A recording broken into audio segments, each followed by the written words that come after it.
সেলিওনার টেস্টের মাধ্যমে আমরা প্রমাণ করার চেষ্টা করছি কোনটা গ্লুকোজ আছে কোনটাতে আর কোনটাতে ফ্রুক্টোজ আছে।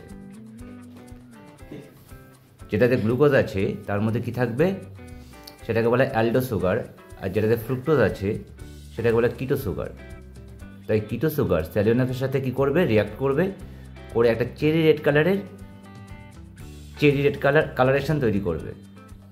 কিন্তু অ্যালডো সুগার হওয়ার জন্য গ্লুকোজে কিন্তু সেরকম কোনো চেরি রেড কালার আসবে না। তো এখান থেকে আমরা বলতে পারি কোনটা গ্লুকোজ আর কোনটা ফ্রুক্টোজ। মোটামুটি 30 সেকেন্ড থেকে 1 মিনিট মতো হিট করলেই কালার চলে আসবে।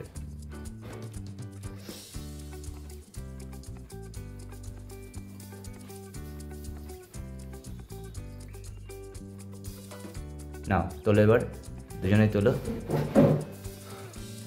এই হচ্ছে তোর জামার কালারটা নিয়ে নিচ্ছে, তুই ওর জামার কালার উপরে রাখতো। দুটো কালার মধ্যে ডিফারেন্স বুঝতে পারছিস?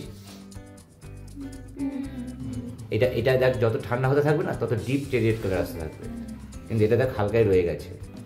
যে সেলিওনাসের যে কালারটা ছিল সেই কালারটাই রয়েছে।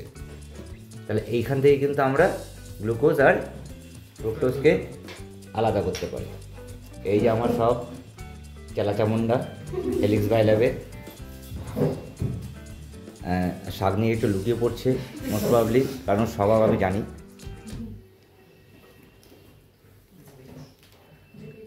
তোমাদেরকে ধন্যবাদ টেস্টটা পারফর্ম করার জন্য।